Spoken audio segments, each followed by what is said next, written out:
Good morning students. Welcome back to the channel. Welcome back to Gayatri Vidya Mandir School.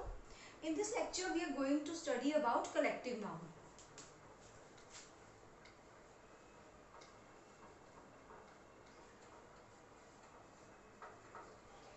In the last lecture we have discussed about noun, types of noun, some rules governing types of noun and common noun. Now we are going to start collective noun. Collective noun is related to group. हमने पिछले lecture में भी पढ़ा था कि collective noun का मतलब क्या होता है. When we talk about a group, जब हम एक ग्रुप की बात करते हैं तो that is known as collective noun. कुछ कलेक्टिव नाउन्स जो कॉमनली यूज होते हैं वो मैं अभी आपको बताने जा रही हूँ. आप प्लीज उसे नोट डाउन कर लीजिए. सबसे पहला कलेक्टिव नाउन जो कॉमनली यूज होता है उसका नाम है flock. We usually use this word. Flock का मतलब क्या होता है? Group of ship.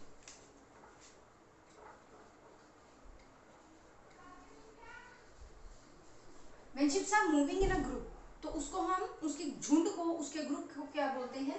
फ्लोक. इसी तरह से कुछ एग्जांपल्स बताऊंगी जो कि कलेक्टिव नाउन की तरह यूज होते हैं यूजुअली, जो कि डिफाइन करते हैं किसी ग्रुप को, किसी समूह को जो बताते हैं, and that are the collective nouns. Next है हमारा crew. We have heard member of crew moving across, member of crew moving around. ऐसे सेंटेंसेस में क्रू वर्ड यूज होता है. तो क्रू का मतलब क्या होता है? Group of sailors, right. Next है हमारा jury. We usually say jury is sitting at the meeting, jury is sitting in the hall. तो ज्यूरी का मतलब क्या होता है? ग्रुप ऑफ जजेस. जो जज होते हैं हमारे, उनका ग्रुप. अगर एक से ज्यादा जजेस बिठाए हुए हैं कोई भी डिसीजन लेने के लिए तो उसको हम क्या बोलते हैं? ज्यूरी. उसके बाद आता है crowd.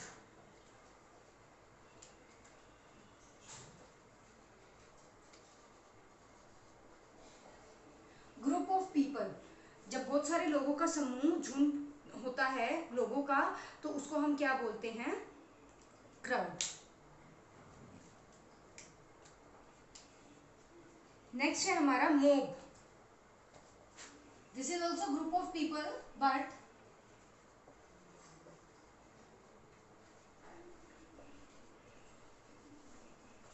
Group of angry people. गुस्साए हुए लोगों का जो ग्रुप होता है उसे बोलते हैं हम mob. So crowd is only use for group of people and mob is use for group of angry people. Next is bunch. Bunch is usually used for group of keys or grapes. We say bunch of grapes means group of grapes. जो अंगूर के दाने होते हैं उनको मिलाकर जो group बनता है उसको हम क्या बोलते हैं? बंच. या फिर चाबियों का गुच्छा जो होता है उनको हम क्या बोलते हैं? Bunch of keys.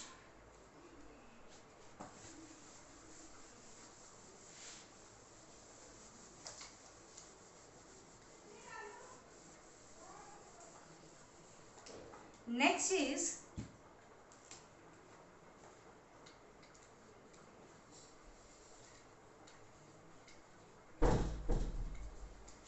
Next word is heap. Heap का मतलब होता है ढेर. कचरे का जो ढेर होता है, गार्बेज होता है, जो उसका जो ढेर होता है, उसके लिए हम वर्ड यूज क्या करते हैं? हीप.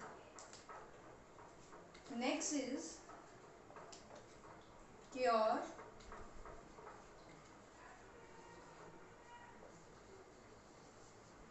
Group of singers. जब बहुत सारे गायक, बहुत सारे सिंगर्स गा रहे होते हैं या बहुत सारे सिंगर्स की बात होती है तब हम वर्ड यूज करते हैं. Next is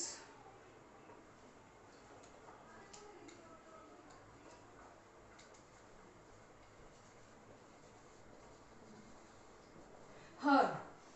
Herd as a collective noun is used for group of cattle.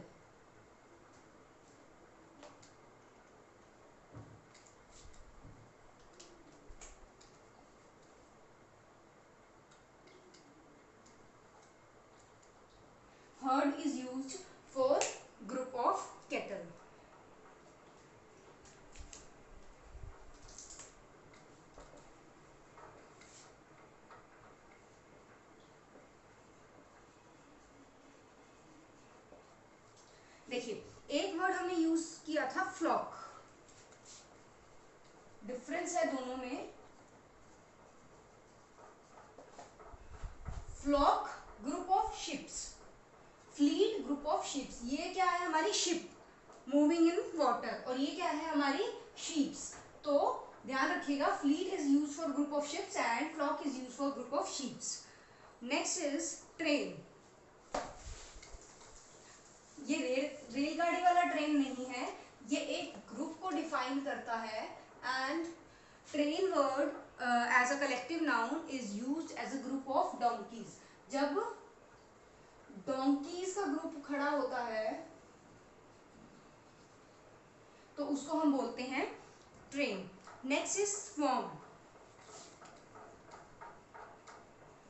Group of bees या ants. जब मधुमक्खियों का या चींटियों का झुंड होता है, ग्रुप होता है, तो उसे क्या बोलते हैं हम? Swarm. Galaxy is group of stars. जब स्टार्स का ग्रुप होगा तो उसको हम क्या बोलेंगे? Galaxy.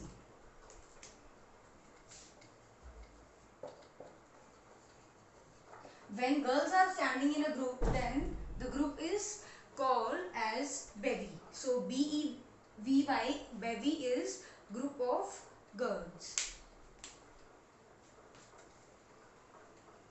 Next word is caravan. When we talk about group of merchants.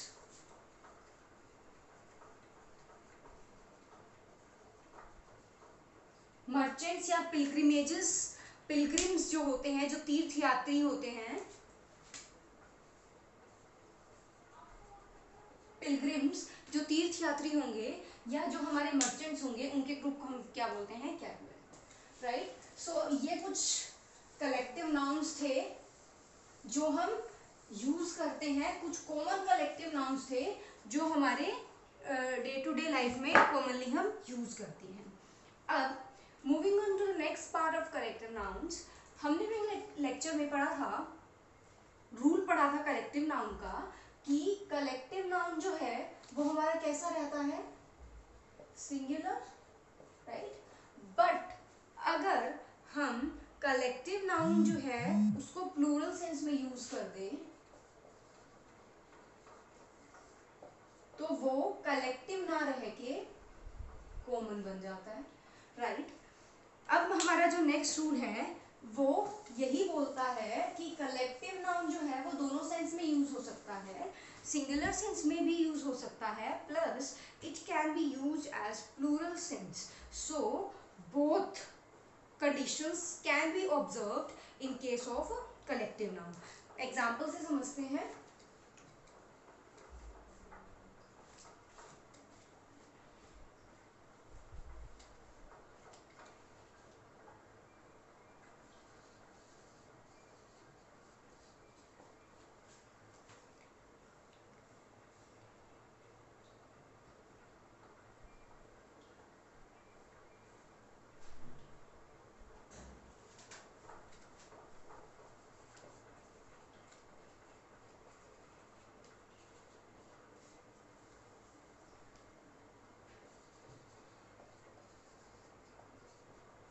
देखिए, यहाँ पर मैंने दो सेंटेंसेस लिखे हैं, दोनों में ही मैंने कलेक्टिव नाउन का यूज किया है. ज्यूरी. अभी बताया था पीछे कि jury is about a group of जजेस. जजेस कौन? जो किसी डिसीजन मेकिंग के लिए बिठाए हैं हमने लोगों को, दैट इज जजेस. सो ग्रुप ऑफ जजेस इज नोन एज ज्यूरी. तो देखिए फर्स्ट सेंटेंस में, अब यहाँ पर the thing is whether we are going to use it as a singular verb or we going to use as a plural sense. जो हमने fill in the blanks यहाँ पर fill करने हैं वो singular sense में होंगे या plural sense में होंगे. देखिए, jury dash given the decision. अब अगर किसी भी एक पैनल में हमने suppose 5 judges को बिठाया है, right? 5 judges को हमने बिठा दिया और वो अपना decisions देने जा रहे हैं. तो डिसीजन कब होगा? जब ऑल द जजेस are going to take the same decision. जब पांचों के पांचों जजेस एक ही ओपिनियन पर अग्री करेंगे, that decision will be the final decision, वही डिसीजन हम फाइनल डिसीजन मान के उसको इम्प्लीमेंट करेंगे। तो देखिए इस सेंटेंस में जो जूरी है उन सबका ओपिनियन क्या है, सेम है। मतलब कि ये 5 के 5 जजेस जो हैं ये एक ही हैं, है डिफरेंट एंटिटीज है डिफरेंट पर्सन्स, लेकिन इन सबका ओपिनियन जो है, डिसीजन जो है दैट इज सेम। तो यहाँ पर जूरी में कोई भी डिविजन्स नहीं हुए हैं, एक ही बात है, पांचों जजेस को एक ही कंसीडर किया है क्योंकि ये एक ही पॉइंट पर अग्री हो रहे हैं। तो अब जब ये है ही एक, तो मैं इसके लिए यूज करूंगी सिंगुलर सेंस। तो यहाँ पर मैं लगाऊंगी word has. jury has given the decision, jury has given its decision। jury अब यहाँ पर एज अ सिंगल एंटिटी काम कर रहा है। सेकेंड सेंटेंस में देखिए jury dash divided in their opinion। divided का मतलब क्या होता है, बांट देना, उनको डिवाइड कर दिया, सेपरेट कर दिया उनको। तो अगर 5 जजेस हैं, इसको आपने 3-2 में या फिर 4-1 में या 1-4 में या फिर 2-3 में कैसे भी करके डिवाइड कर दिया, तो वो एक सिंगल एंटिटी नहीं रही। फर्स्ट एंड ऑल, अगर वो सिंगल एंटिटी नहीं रही, मोर देन वन है, तो वो सिंगुलर तो रह नहीं सकता, और अगर वो सिंगुलर नहीं रह सकता तो वो प्लूरल है, और अगर प्लूरल है तो मतलब यहाँ पर एक जूरी की बात नहीं हो रही है, एक सिंगल एंटिटी की बात नहीं हो रही है, प्लूरल यानी कि एक से ज्यादा की बात हो रही है। तो यहाँ पर हम सिंगुलर सेंस में वर्ड यूज नहीं कर सकते, तो यहाँ पर क्या आएगा,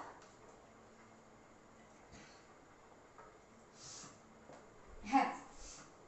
तो पहले सेंटेंस में हमने कहा jury has given the decision because jury क्या थी, एक थी। लेकिन दूसरे सेंटेंस में हमने बोला jury have divided in their opinion. Jury को ओपिनियंस के अकॉर्डिंग डिवाइड किया गया। जैसे सपोज 3-2, 3 किसी चीज को अग्री कर रहे हैं यस करके, और 2 किसी चीज को अग्री कर रहे हैं, डिसअग्री कर रहे हैं नो करके।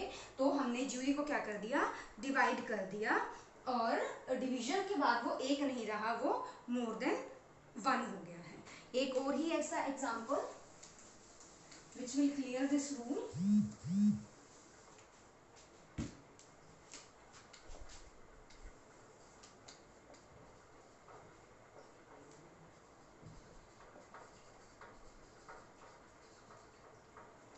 फर्स्ट है हमारा team dash one the match, second है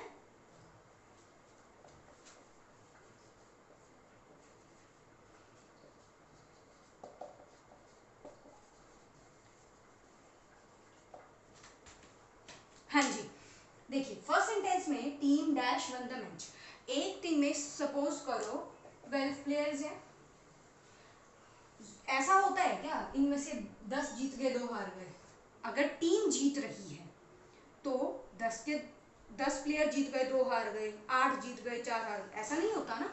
12 के 12 ही जो हैं, all the players will win the match because a team is going to win the match or team has won the match। So here team is a single entity। अब team यहाँ पर हमारी क्या हो गई है, सिंगल एंटिटी हो गई है। सारे जो प्लेयर्स हैं they are representing a single team, तो वो एक सिंगल एंटिटी है। तो यहाँ पर हम वर्ड क्या यूज करेंगे, has, that is the singular version. तो टीम अब एक है यहाँ पर, तो हमने सिंगुलर सेंस यूज किया has. Team has won the match, we will not say team have won the match. Have गलत हो जाएगा क्योंकि वो मोर देन वन हो जाएगा, लेकिन यहाँ पर पूरी टीम जीती है तो वो सिंगल एंटिटी है, सिंगल एंटिटी की तरह उन्होंने मैच को जीता है। तो हम यहाँ पर सिंगुलर सेंस यूज करेंगे has. Next, team dash running in the ground. Team जो है वो ग्राउंड में रनिंग कर रही है, दौड़ रही है। तो देखिए अगर 12 players are there in a team and if they are running in the ground, so one may be ahead, one may be back, one may be back of that, right? ऐसा नहीं है ना कि 12 के 12 एक ही लाइन में चल रहे हैं, रेस थोड़ी हो रही है। और रेस भी होती है तो one is ahead, one is back, one is back than that, तो वो आगे पीछे रहते हैं, एक साथ नहीं चलते हैं।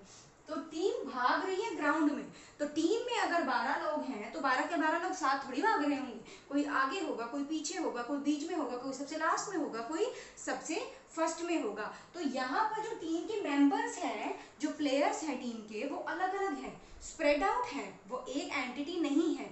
अगर वो एक एंटिटी नहीं है तो that is not a singular sense, और अगर वो सिंगुलर सेंस नहीं है तो that is a plural sense, और अगर वो प्लूरल सेंस है तो यहाँ पर हम सिंगुलर वर्जन नहीं लगा सकते हैं, we have to use the plural verb that is are. Team are running in the ground, हम यूजुअली बोलते हैं team is running in the ground, but actually में तो वो साथ साथ नहीं दौड़ रहे हैं, that they are running one ahead one back one in front one at the last, तो वो आगे पीछे होकर मूव कर रहे हैं, दौड़ रहे हैं ग्राउंड में, तो वो सिंगल एंटिटी नहीं रही, वो प्लूरल बन गया है, तो उसके लिए हम प्लूरल वर्ब का यूज करेंगे यहाँ पर, team are running in the ground. So if you gonna write here team is running, तो इज अ रॉन्ग वर्ब, तो team are running in the ground is the correct sentence.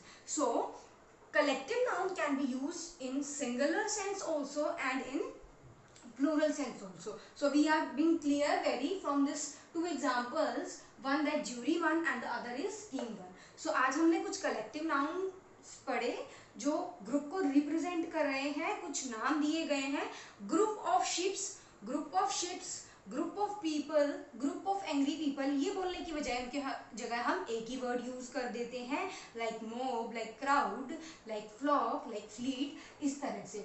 और उसके बाद हमने रूल्स को डिफाइन किया कि कहाँ कहाँ पर वो सिंगुलर सेंस में यूज हो सकता है और कहाँ कहाँ पे वो प्लूरल सेंस में यूज हो सकता है। तो इस रूल में एक चीज नोट करने वाली है कि when you are able to divide the group or when you are able to divide the collective noun, then plural sense, plural verb will be used, and if you are not able to divide them, अगर आप उनको divide नहीं कर सकते, अलग नहीं कर सकते, तो वो सिंगुलर वर्ब अपने साथ कैरी करेगा। ठीक है जी, तो ये हमारा कलेक्टिव नाउन का टॉपिक था। That's all for